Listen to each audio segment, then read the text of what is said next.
This broadcast is made possible by the friends and partners of LibertyNetwork.live. We thank you for your support.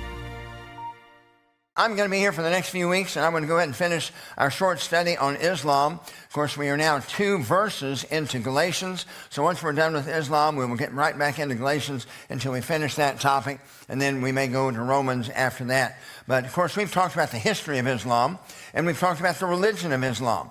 And then, of course, we've talked about some of the wars between Islam and Christianity through the years. Last year, we talked about the Israel-Palestine debate. And then tonight, we're going to talk about Sharia law. Now, Sharia literally means the path. And it's comprised of 3 things. One is the Quran. Of course, the Quran is 114 chapters. It's not laid out chronologically. That's why it doesn't make sense. In fact, there's a lot of reasons why it doesn't make sense. But it's not laid out from Genesis to Revelation like our Bible is. It's actually put together by length of surah or length of chapter. So over Muhammad's 30 years approximately of his ministry, 23 years of ministry, you can go from day 1 to the last day in back-to-back chapters because they aren't in chronological order. Therefore, it's kind of difficult to follow. But then to that, you also add, what did Muhammad do? There are stories recorded from his life, from his followers, that noted how Muhammad handled certain discussions, certain questions, certain situations. And of course, that is important in determining the right path for a Muslim. And then a consensus of Islamic scholars. If there's not clarity on a particular subject, then you have a consensus of scholars that cast their vote and basically determines what the truth should be. Now, to the Muslim, Muhammad was the perfect Muslim, and his life was an example that was to be followed. For example, early in Muhammad's ministry, which began in 613, his wife was a respected merchant, and his uncle was in charge of that black cube called the Kaaba there in Mecca. And because both of them were very respected and influential people, he was a philosopher that had the protection of his wife and his uncle. Therefore, he spoke freely for roughly 9 years. Now, for those 9 years, he was very gracious and conciliatory in his ministry efforts, as he had to be. He was in the minority. I mean, there weren't a great number of followers with him because his message really didn't make much sense to the Jews, the Christians, or to the Arabs that lived in this area. But so he had no other choice except to be gracious because he did not have the power to use the sword. So at this point in time, he was using the sermon to try to win followers and convince people that he was the true prophet of Allah. He went into his own people, which is the Quraysh tribe, and we talked about this several weeks ago. They came from a pagan culture in Arabia. They literally had 360 different gods, a different god for each day of the lunar year, with the primary deity being the supreme of the pantheon of gods in Arabia, being the moon god. Operated under a number of different names depending upon the time and history. But you look back in biblical history, and there's many references to this god named Sin, S-I-N, which was one of the names for the moon god. Sennacherib, the man I just mentioned a moment ago, who was the king of Assyria, worshiped the moon god. Thence his name reflects that. And the wilderness of Sin, Mount Sinai, all of these were honoring of the moon god that was the primary deity, or as the Arabs would say, Al-Ilah, the primary deity of the pantheon of gods there. Well, Muhammad had this new revelation. He said, there is no God but Allah, and I am his prophet. Well, the Quraysh said, no, we don't think so. We don't agree with that message. And he was rejected by his own people. He went to the Jews and said, I am a greater prophet than Moses. And the Jews said, no, we don't buy that either. You're not even Jewish, so we reject you. Went to the Christians, and by the way, these weren't fundamental Christians. Most of these groups that lived in Arabia had some belief that we would not agree with as far as how they treated Jesus. Some believed that he was the Messiah, but didn't believe that he was God incarnate. So we would not line up with them line for line. That's one of the reasons they didn't live in Roman lands, because they were living outside of the reach of Rome, because after the church was established in Rome, their doctrine didn't line up with the church doctrine. But he went to the Christians and said, I'm a greater prophet than Jesus, and the Christians also said no. So the lesson is that for the first 9 years of Muhammad's life, if you follow his example, when you are in an inferior position, then pursue peace through kindness. Multiply, wait until you have the upper hand. Then in 622 was the year 0 on the Muslim calendar. You know, on our calendar we have before Christ and then Anno Domini, after the birth of Christ. On the Muslim calendar, everything revolves around when Muhammad left Mecca and migrated to Medina. That was called year 0 in their calendar. Now, he was either chased out of town, or he was asked to move, or he just voluntarily moved. But from this concept of migrating to gain converts, is how they interpreted the Islamic tradition, also has the idea of migrating from Muslim nations to non-Muslim nations, growing in numbers until you get to a point where you have the upper hand and you can simply topple a country by your numbers or your superior numbers. Now, while he got to Medina, he wound up brokering a peace treaty between two traditional warring Arab tribes, and then they began following him. And when that happened, the quiet, peaceful philosopher now had muscle to add to his tactics, and his strategy changed from that of peace, using the sermon to try to gain converts, to using the sword and superior numbers to force people to submit. And that is the strategy. In fact, that's what Islam means. It means to submit or die. Now, the Quran is not organized chronologically, I said a moment ago, but from longest chapter to shortest chapter. But the important distinction in the Quran is the change from the early message from Mecca with the later message in Medina.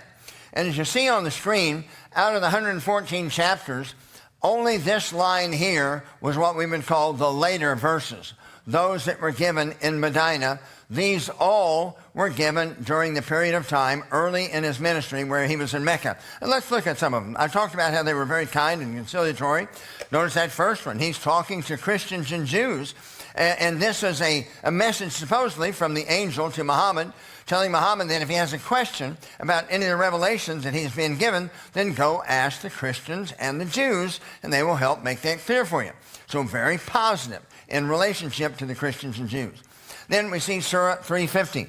Jesus says, I have come to you with a sign from your Lord, so fear Allah and obey me. Again, very positive towards the Christians.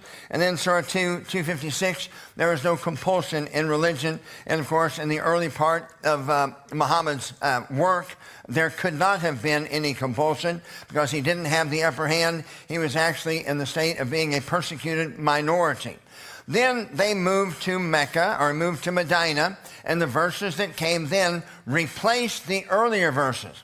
Now, the message was that they weren't wrong at the time they were given, but they have been replaced now that Muhammad is in Medina. They've been substituted for something better. And now look at the change in tenor in the Medina verses. And know that all of the booty that you shall acquire in war, 20% is assigned to Allah and to the messenger. So whatever you steal, 20% goes to Muhammad, and then and Muhammad will take care of some of the widows and orphans, and you get to keep 80%. So that was the whole idea of expanding their ministry.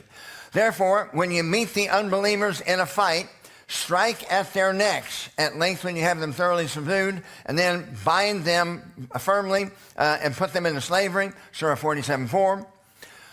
Surah 8:12, remember the Lord inspired the angels with a message, I am with you. Give firmness to the believers, or encourage the believers, and I will instill terror into the hearts of the unbelievers. Again, cut the heads off, smite you above their necks, and smite off all their fingertips. Well, that's kind of a rude way to evangelize. Surah 8:39, fight them until there is no more unbelief, and the religion will be only Allah's. And then Surah 9:5. By the way, Surah 8 and Surah 9 are some of the last chapters that were given in Muhammad's life before he was assassinated. Kill those who join other gods with Allah. By the way, the Muslim would consider that Christians are polytheists because we worship, according to them, God the Father, Jesus the Son, and Mary. That's how they get it wrong, but they do not see the triune Godhead, Father, Son, and Holy Spirit. So we would be included in this group of polytheists by their reckoning. Seize them, besiege them, and lay in wait for them with every kind of ambush. But if they convert or pay the obligatory alms, then let them go their way. Now, in Mecca in 613, He had this inferior message of being gracious and wait until you have the upper hand.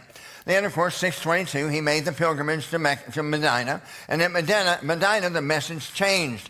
When the numbers are in your favor, then replace the sermon with the sword. It's submit or die from that point in time. Now, not only was Muhammad's life an example to be followed, and I'll show you this additionally in a minute, but he also learned things supposedly from the wars that he fought, which were incorporated into Islam and Islamic strategy. The first major war, Muhammad had raided a trading caravan from Mecca, so Mecca responded by attacking Medina. Muhammad only had 300 men, yet somehow won a remarkable victory. To him, this was taken as a sign of Allah's favor. Then the next major battle, the year following, Muhammad was attacked by a larger 3,000-man Meccan army and fought to a draw, which you would think was a good thing because he was outnumbered.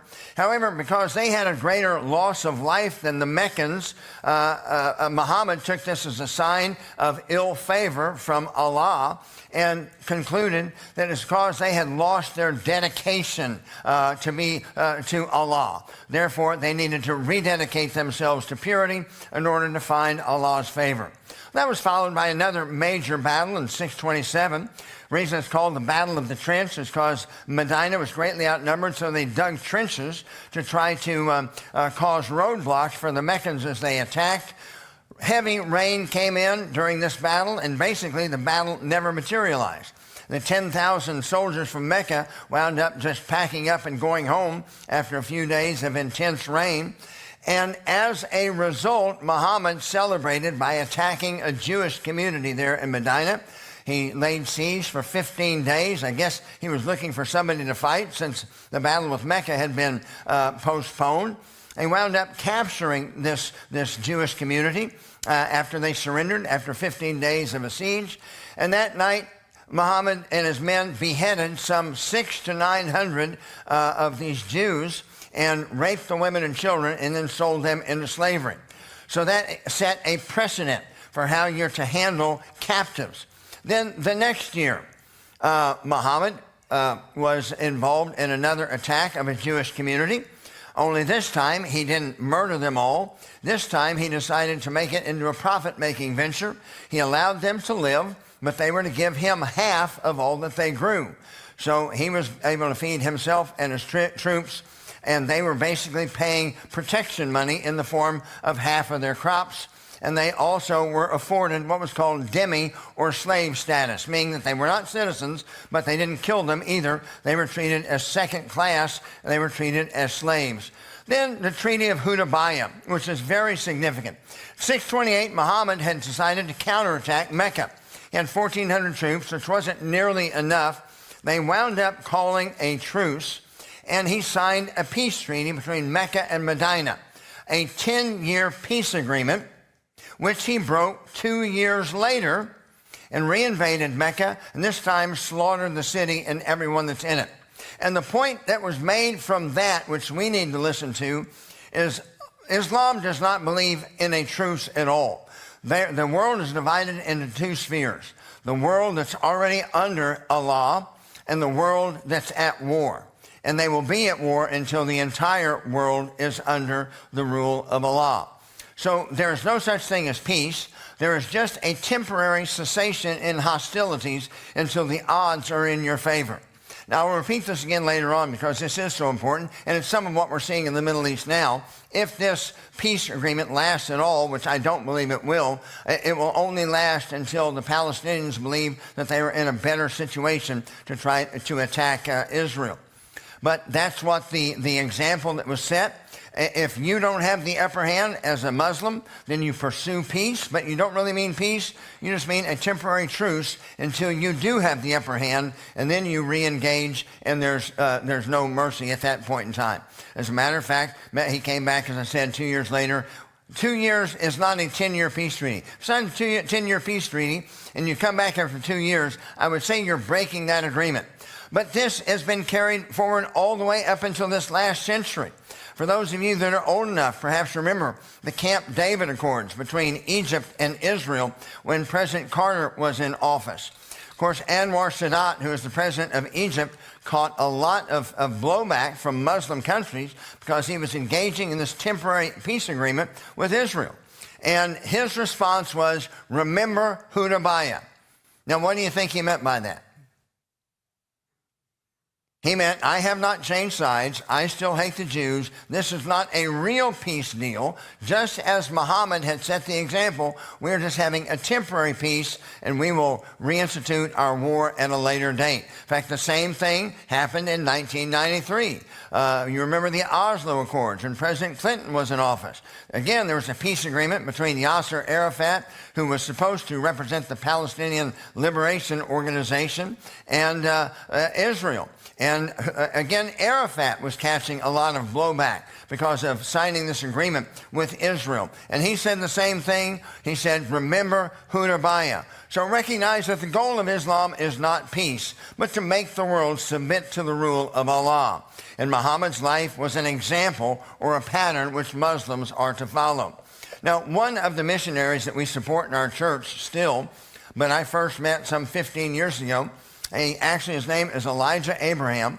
Elijah actually was born in Baghdad and grew up a Muslim, moved to America, wound up being in Tulsa, and lost his religion.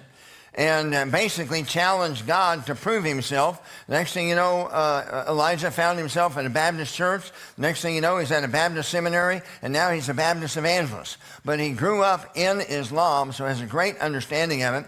And he put it just like this, and this is a direct quote from Elijah. Islam is not a religion. Islam is a socio-political system that uses a deity to advance its agenda of global conquest. Jesus did not die for Islam. Islam is a satanic ideology, but Muslims are people who need Jesus. So remember now, as we stop for a moment before we carry on, Sharia is the supreme law of the land for Muslims. It's not compatible with the United States Constitution because Sharia is a constitution in and of itself. And there can only be one supreme law of the land. As a matter of fact, an Islamic website named Search Truth notes this, that the change from being purely spiritual to becoming a political state happened with one of those early battles that I just referenced. It said the religion of the mind is now a law that dominates, note this, every aspect of life. As we get into Sharia here in a moment, you're going to see that that's not hyperbole. They literally mean every aspect of life. And notice it calls them an Islamic state. This is no longer just a spiritual idea of going to heaven someday. It's talking about creating a theocracy here on planet Earth. The same website says, now Islam was not merely a creed which ruled over the minds and hearts of the people, but it also become a state which dominated every aspect of the life of the people who lived within its boundaries. Well, boy, it's a good thing we don't live within the boundaries of Islam, isn't it? Well, not yet anyway, but as I said a while ago, the Islamic Great Commission is not to go into all the world and preach the gospel, but to fight them or fight the unbelievers until there is no more unbelief and the religion will be for Allah alone. Now, last week we talked about Israel and the Arab Congress and their attempts to stop the creation of the Israeli state. I mentioned it last week, but after World War I, of course, France and Great Britain had control over the area that we call the Middle East. And you remember, prior to that, for some 500 years, none of those nations, as we now know them, like Lebanon and Jordan and Egypt and Iraq, none of those existed. All of that was just a desolate wasteland, but it was part of the last caliphate, which is called the Ottoman Turkish Empire. The Ottoman Turks allied themselves with Germany in World War I. Of course, we were on Great Britain's side and France's side. When the war was over, the Ottoman Turks were finished. And all of a sudden, you had France and Great Britain controlling all of that territory, and it had been designated to them by the League of Nations. We showed you last week how part of the land was set aside for Jews. Part of the land was set aside for Arabs. Part of the land was set aside so the nation of Israel can actually have a country of their own to protect their people. Well, a man named Haj Amin al-Husseini who was the Grand Mufti of Jerusalem, meaning he was the #1 spiritual cleric for Islam in that region, and he was headquartered in Jerusalem. Well, he was the first, what you would call, Palestinian terrorist. He organized riots and acts of terrorism and explosions beginning in 1919, which delayed Great Britain in their attempt to establish a state called Israel. Then in 1928, they birthed the Muslim Brotherhood. This was birthed by an Egyptian named Hassan al-Banna. Now notice what he says about the purpose of their existence from day one. He says, it is the nature of Islam to dominate, not to be dominated, to impose this law on all nations, and to extend its power to the entire planet. Now let me pause just for a moment. We'll actually cover this next week. But when Joshua was going through his lesson on Islam, maybe 3 weeks ago, you remember in the 1500s, Islam had blown across North Africa and had blown into, they were literally on the doorstep of entering into Europe. They occupied much of Spain up until the time of King Ferdinand and Queen Isabella, and they were making a push to conquer all of Europe and drive Christianity into the ocean. Then all of a sudden you see things begin to go the other direction. And Islam, rather than expanding for the next 400 years, they're shrinking and shrinking and shrinking all the way up until World War I, the Ottoman Turks, and then their defeat after World War I. And the Muslim is asking, what in the world is going on here? It's kind of like what we've talked about before in the ancient view of their country's gods. The stronger a god was, and I mean little g, I'm not talking about the God, I'm talking about pagan gods. The stronger the god of Babylon was, then Babylon would be conquering other nations. The strength of the god was demonstrated through the military prowess and strength of a nation. And that has just been the logic that has been from day one with humanity when we make our own gods. So this was mind-blowing. How could the Muslims, we're the only ones that have this right. You know, in the year 1500, it looks like we were going to conquer the world. Now here it is 400 years later, and the caliphate's been wiped out. What in the world is going on? Well, go back to that battle I was telling you about a moment ago with Muhammad. They believed that they had lost their devotion. They had lost their dedication. They'd gotten lazy. So the purpose of the Muslim Brotherhood was to reignite their passion and refocus them, and this is their focus. Not a spiritual revival, but to conquer the planet. As a matter of fact, the Constitution of the Muslim Brotherhood states in Article 8, Allah is its goal, the Prophet its model or example, as I've shared with you repeatedly. He was the example for them to follow. The Quran, its constitution, and jihad is its path, and death for the case of Allah is its most sublime belief. Well, that was 1828, Pastor. Certainly they don't still think that way, do they? Well, yes, they can, and they do still think that way. This quote was from Muhammad Akif just 20 years ago. He was the international head of the Muslim Brotherhood in 2005. He made this statement: the Muslim Brotherhood is a global movement whose members cooperate with each other. Now notice that, members of the Muslim Brotherhood, different organizations that work together towards global conquest on the same religious worldview, the spread of Islam until it rules the world.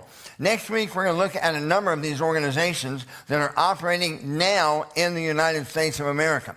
And we will see their own documentation that was confiscated by the FBI back in the early 2000s, between 2000 and 2010, which confirms their purpose and their strategy for being here in North America.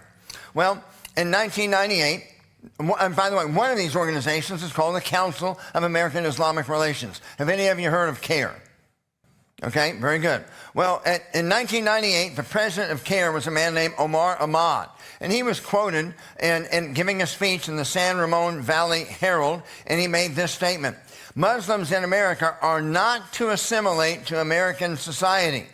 So they're not coming here to become American, but instead they're here to deliver Allah's message. Islam isn't in America to be equal with any other faith, but to become dominant.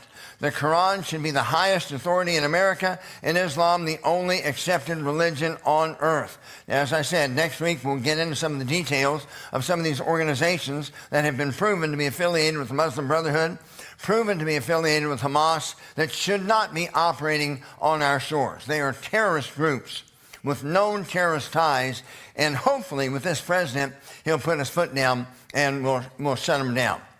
In 2010, there was a New York City imam named Faisal Abdul Rauf that proposed building an Islamic center near Ground Zero. Well, that didn't go over very well. Of course, there was a firestorm for a while, and it was in the media. I don't know if you remember that or not, but he made this statement. He said 90% of Sharia law is fully compatible with the United States Constitution. Not only compatible, yeah, that's a good laugh right there, but it's consistent and compatible with American laws. The areas of differences are small or minor. Do you think he's right? You think he's telling the truth, or is he lying to infidels because it's okay for Muslims to lie to infidels because they are at war with us? Well, this is codified Sharia law. It's a book that's called Reliance of the Traveler, and in Arabic it means reliance of the wayfarer or traveler and provisions of the worshiper. It is a compilation of codified Sharia law. If you look at the front pages, you'll find that it was endorsed by the chief imam of Damascus. It was endorsed by the mufti, or the leading cleric of the Jordanian Armed Forces. It was endorsed by the International Institute of Islamic Thought, which would cover the United States of America in its jurisdiction, and also verified or certified by Al-Azhar University in Cairo. Now, this covers Sunni Islam. There's two sects of Islam. There's Sunni and there's Shia. Shia is basically Iran. Most everywhere else is Sunni. And the division came back from the succession of rulers after Muhammad died. There were some, the Sunnis, that believed the most righteous man should take over leading the caliphate. The Shias believed it should be a direct descendant of Muhammad. That's where the division happened all the way back around 635, 640, and that's the division today. But the majority are the Sunnis. That's Egypt, that's Saudi Arabia, and the majority sect, about 90% of Muslims. And remember, now as we get into this book and see what it has to say, remember our friend from CARE when he said that one of the challenges is understanding the totality of Islam. Everything we need to know is in the Quran. We don't need to look elsewhere. Folks, when he says everything, he means everything. On page 75 in this book, you will find that we have instructions for going, or we don't, but the Muslims have instructions for going to the bathroom. And I'm talking about detailed, which direction you're to face, and proper cleaning etiquette, and make sure you put more weight on your left foot while squatting. I'm not really sure why, but Muhammad says it's got to be true. And then don't spend a long time in there and don't speak to anyone. So this basically kills the whole idea of women going to the bathroom together. But when I say that Islam governs every facet of your life, I mean it governs every facet of your life. There are 25 different restrictions written down in here for the proper way to use the restroom. Then you have apostasy laws. Well, non-Muslims, when Islam comes to the area, you can either convert to Islam, or you can be killed, or perhaps they might allow you to live as a demi-status or a slave status.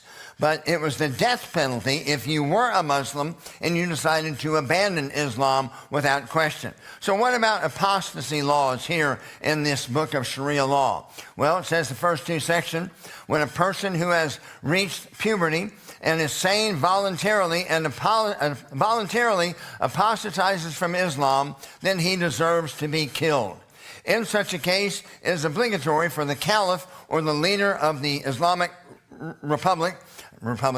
Islamic rule, to ask him to repent and return to Islam. If he does, it is accepted from him, but if it is refused, he is immediately killed.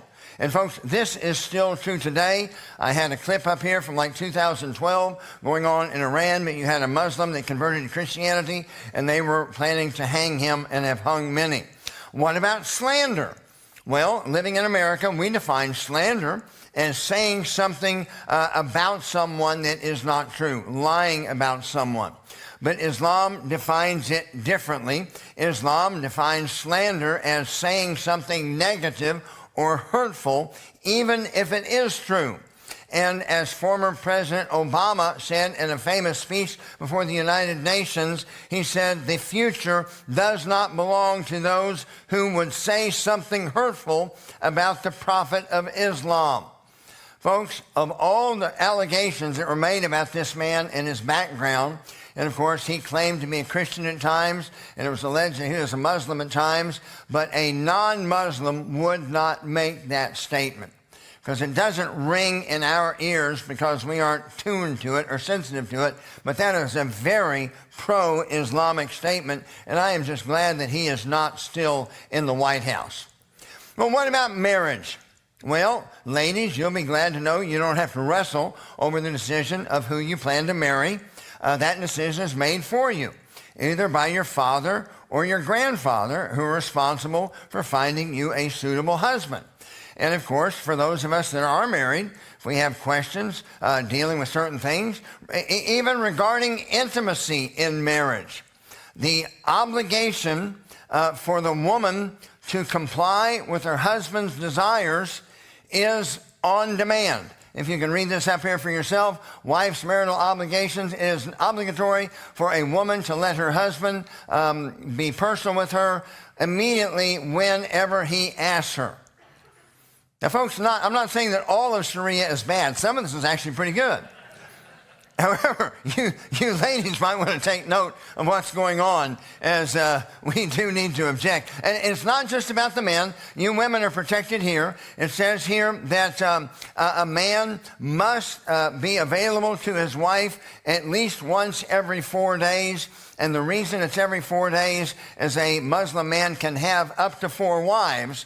So it would take 4 days for you to hit in your rotation, and this is part of Sharia Islamic law. Of course, more on marriage. This section deals with when a husband can permit his wife to leave the house. I know I have people ask me that all the time in our church. "Pastor, when should I allow my wife to leave the house, and when should I restrict her from leaving the house?" And of course, a subject that we all have interest in, how to deal with a rebellious wife. There are steps to take. First step is you warn her with words. The second step is you can withhold intimacy from her. Yeah, that'll work. How many married men are in here? Yeah, how many of you think that's going to work? Nope, not a chance. And then finally, he can beat her as long as she's only bruised. You cannot cause bleeding or break bones. Well, isn't that comforting, ladies? You don't have to worry too much. And well, what about murder? I've been told that all religions are in agreement that murder is a bad thing. Well, in Islam, it isn't murder to kill a non-Muslim. As a matter of fact, that's expected. So even if a Jew or a Christian winds up killing a non-Muslim in the caliphate's control of government, then that is not murder, and they won't be charged for it. Also, honor killings are not murder. If you have a child that brings some sort of disgrace to the family name, you're obligated to kill that child. As a matter of fact, you notice the last statement in there, the last paragraph in there, there may be times where the husband has to kill his wife because she has dishonored the family name and situation. And that also is not considered murder. Well, what about jihad? You know, we've heard so many times that jihad just means inner struggle. However, this book of Sharia defines jihad as when the caliph, or we would say king or ruler, makes war upon the Jews and Christians and Zoroastrians until they become Muslim or pay the non-Muslim poll tax. That was that jizya payment we talked about a while ago. And then it quotes Quran 9:29 or Surah 9:29, "Fight those who do not believe in Allah and the last day, and who forbid not what Allah and His Messenger have forbidden, and do not practice the religion of truth." Well, what about peace treaties? Well, as we're listening to negotiations of peace in the Middle East, Sharia says, as I said a few minutes ago, that when the Muslim has the upper hand, he is not to pursue peace. He is to keep on fighting and win while he has the opportunity and the upper hand. However, if Islam is weak, then you can pursue a peace treaty for up to 10 years. I wonder why they chose that number. Well, it's because of Muhammad's life, because that was the length of time that he had made in a peace treaty between Medina and Mecca. And again, his life is the perfect example because he was the perfect ideal Muslim. Just as Muhammad did at Hudaybiyah, a Muslim country can do now. When the odds are in your favor, you fight. When the odds aren't in your favor, then you pursue peace, not because you really want peace, but you want to fool your enemy into not fighting until you can gain the upper hand. And remember what I showed you just a little while ago. Yasser Arafat and Anwar Sadat. This is back in 1978 and 1993. So that's not all that long ago. Both of these men literally claimed Hudaybiyah so their own followers wouldn't assassinate them. Matter of fact, that didn't work. Anwar Sadat wound up being assassinated about 3 years later anyway. So ladies and gentlemen, this is, we have lying in here too. Is lying ever acceptable? Well, according to Sharia, speaking is a means to achieve objectives.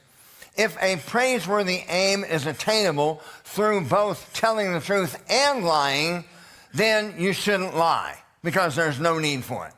But when it's possible to achieve such an aim by lying, but not by telling the truth, then it's permissible to lie if attaining the goal is permissible, and obligatory to lie if the goal is obligatory. So it's not that they want to lie to us sometimes, they're obliged to lie to us. Whether the purpose is war, settling a disagreement, or gaining the sympathy of a victim legally entitled to retaliate against one so that he will forbear to do so, it is not unlawful to lie when these aims can only be attained by lying. Now, folks, this is Sharia. Now, there are 85, I looked this up today to make sure it was still accurate. There are 85 Sharia courts operating in the United Kingdom. As a matter of fact, the mayor of London is a Muslim. And we have seen what's happened in France with no-go zones. We've seen what's happening in the Norwegian countries, as the vast majority of people are not blonde-haired, blue-eyed Norwegians. They're actually named Muhammad and Jamal and other such names, as there's been such a migration of Muslims settling those European countries, not assimilating. They're not moving there to become Dutch. They're not moving there to become French. They're moving there to settle and stake a claim and multiply their numbers until they gain the upper hand. That is one reason that 4 wives is encouraged in Islam, because you can multiply faster. And that's exactly what they're doing. While the American population has flatlined and even beginning to decline because we're not reproducing enough, it's said that every couple must produce 2.2 children in order to grow a population. I understand how you get the 2 children, but I'm not sure how you get the 0.2 children. But we'll leave that discussion for another day. But they're moving to America and multiplying. And we're seeing them become more and more emboldened. You know, what's gone on in Michigan, what's gone on in the Dearborn area has been happening for decades. And they are literally taking control. Now, here's what's amazing. You're talking about what's a disgrace for the church today. When you look at the church in the United States, we still have some 60+% of people identify as being Christian in the United States. But you don't see much evidence of Christianity, or at least you haven't until the last year. Now you're starting to see some signs of life. But that's with 60% of the population claiming to be Christian and having a country that was built on a biblical foundation. Yet still, it's almost invisible to see the effect of Christianity in our culture. Yet, as I said, the United Kingdom has 85 Sharia courts. You know what the population is, the Muslim population is in the United Kingdom? Take a guess. Somebody throw out a number. How many? What percentage of the population do you think? How much? How does that? My son studied 6.5%. How does a 6.5% of a political group have that much authority in what was formerly a Christian country? Folks, all I can say is they are zealous for what they believe in. And they are absolutely dedicated to their mission and dedicated to what they believe in. But some of the parts of Sharia, a virgin may be married against her will by her father or grandfather. Child marriages are legal. One of Muhammad's 11 wives, a girl named Aisha, was 9 years old when their marriage was consummated. So pedophilia is a part of Islam. Child marriages still happen in these Islamist countries today. A woman is eligible for only half of the inheritance of a man. A woman may not leave the house without her husband's permission. A Muslim man may marry 4 women, and they can be Christians or Jews or whatever, but a Muslim woman can only marry a single Muslim man. Beating an insubordinate wife is permissible. Female sexual mutilation is obligatory. Understand that this is definitely a sexist worldview. They want the women to serve as their slaves and reproduction factories.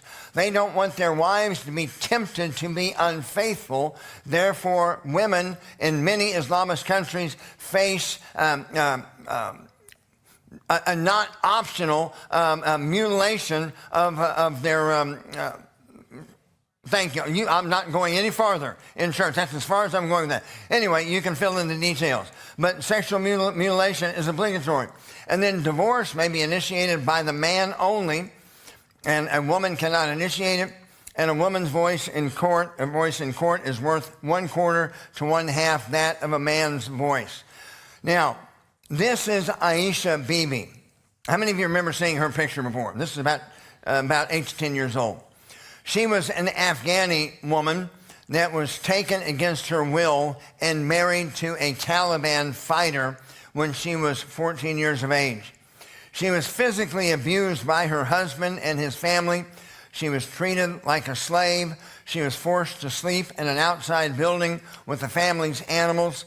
And then finally, she had all she could handle. At the age of 18, she fled the abuse, but was caught by the police, jailed for 5 months, and then returned to her husband. To punish her, her husband and her father-in-law took her and cut her nose off and cut her ears off and left her out in exposure to die. She crawled and found someone that had mercy on her. She eventually was rescued by an international organization like the Red Cross or something along those lines, and this is a picture of her. She's now been adopted into America. She lives in our country. She's had plastic surgery and the like. But folks, this is the face of Islam. Punishments for stealing include cutting off hands and feet. Punishment for adultery is stoning or lashes. Punishment for homosexuality is hanging or crucifixion. Punishment for various arrays of civil disobedience or disrespect for men is beatings and lashings. Offensive military jihad against non-Muslims is a religious obligation. Apostasy from Islam is punishable by death without trial, and adultery or the perception of adultery is punished by death by stoning. And then, of course, lying to infidels is not only permissible, but encouraged according to Sharia law. Now, back to our introduction. When Imam Faisal Abdul Rauf said that 90% of Sharia law is fully compatible with the U.S. Constitution, not only compatible, but is consistent and compatible with American laws. The areas of differences are small and minor. When you hear that, recognize that we are infidels, and he is using what's called taqiyya. He is lying to us, which is his obligation. Sharia is a constitution in and of itself. it will either be the United States Constitution, which is established on the Declaration of Independence, which is based upon the laws of nature and nature's God, or a biblical worldview.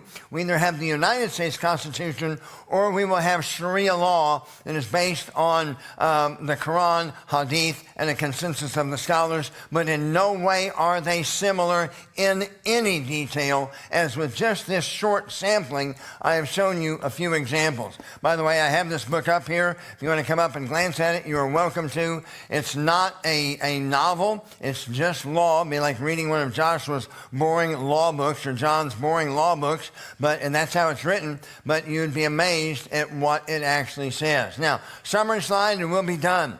Islam is not a religion. Islam is a socio-political system that uses a deity to advance its agenda of global conquest. This is not a First Amendment issue. This is a treason and sedition issue. They intend to overthrow the United States of America and make it part of the global caliphate.